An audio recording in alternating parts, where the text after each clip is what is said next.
One of the longer chapters from The Way of the Superior Man. 9. Do it for love. The way a man penetrates the world should be the same way he penetrates his woman, not merely for personal gain or pleasure, but to magnify love, openness, and depth. The next time you embrace your woman sexually, feel your ultimate desire, your deepest desire in life. Feel why you are doing anything at all in life, and specifically why you are uniting with your lover. There may be many lesser reasons, but what is your deepest, ultimate reason?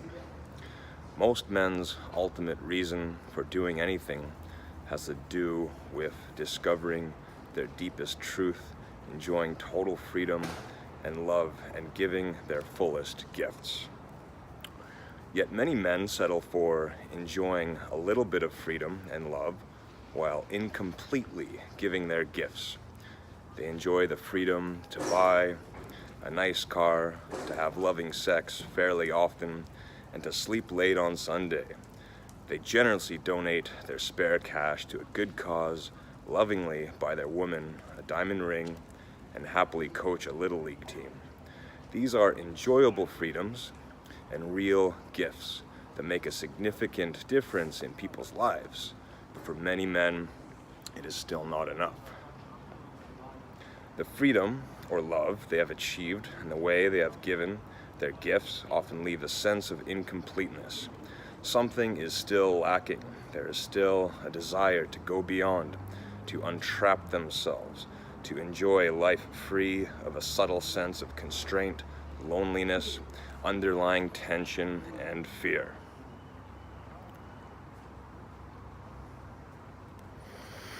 And for many men, try as they might, the sense remains that their fullest gifts remain ungiven. Their life feels somewhat false at its core, as does their sexing. When a man gives his true gift of sex to his woman, he penetrates and blooms her beyond all limits into love. It is the same with the world. To bloom woman and world for real takes authenticity, persistence, and courage of heart. A man must know the truth at his core and be willing to give his gifts fully, no holding back. He must be willing to dedicate his sex and his life to magnifying love by penetrating woman and world with his true gifts. This willingness is rare. Many men are willing to poke their woman and bloom her in a mediocre way, sharing a few orgasms and a few emotional moments of bonding before going over tomorrow's schedule. Many men are willing to poke the world and bloom it in a mediocre way, making a few bucks and contributing enough betterment so they don't feel like their life is a total waste. But very few men are willing to do the deed for real, to use everything they got to liberate woman and the world into the deepest possible truth, love, and openness.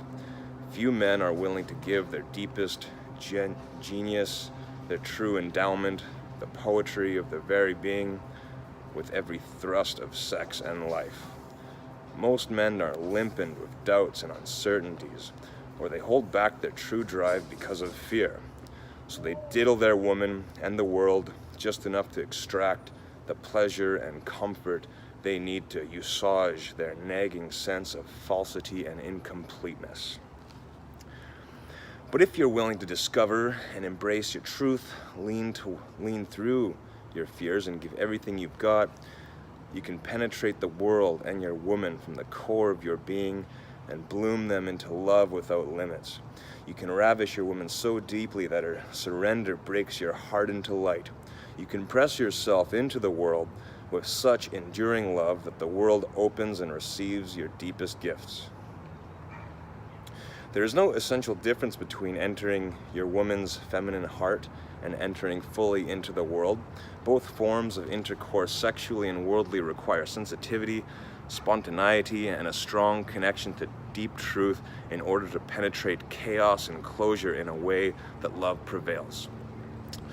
Neither woman nor world are predictable. They will often seem to resist your gifts and test your capacity to persist.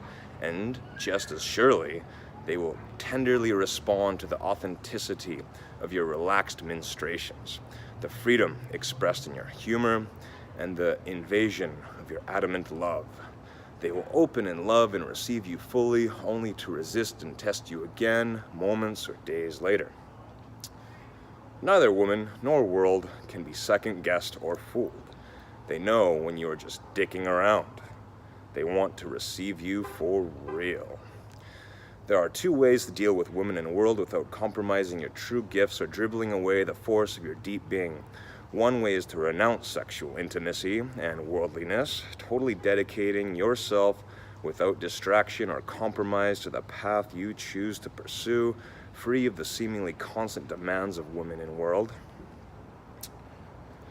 And the other way is to fuck both to smithereens, to ravish them with your love unsheathed, to give your true gifts despite the constant tussle of woman and world, to smelt your authentic gifts in this friction of opposition and surrender, to thrust love from the freedom of your deep being, even as your body and mind die blissfully through a crucifixion of inevitable pleasure and pain, attraction and repulsion, gain and loss. No gifts left ungiven.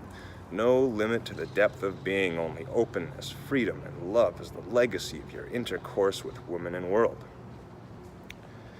If you're going to tryst with woman and world at all, better go all the way and ravish them from the depth of your true core, blooming them open with the wide gifts of your unrelenting heart. Otherwise, if you sheepishly penetrate them to gratify your own needs, your woman and the world will feel your lack of dedication, depth, and truth.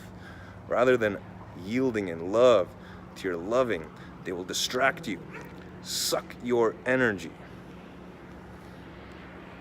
and draw you into endless complications so that your life and relationship become an almost constant search for release from constraint. You can be a renunciate and live alone, apart from woman and world, but if you choose a life of sexual and worldly intercourse, you will feel trapped by woman and world unless you are free in the midst of true fuck, yielding yourself into the giving, holding nothing back, dissolving all time in the open of love. Through thick and thin, this is the way of the superior man.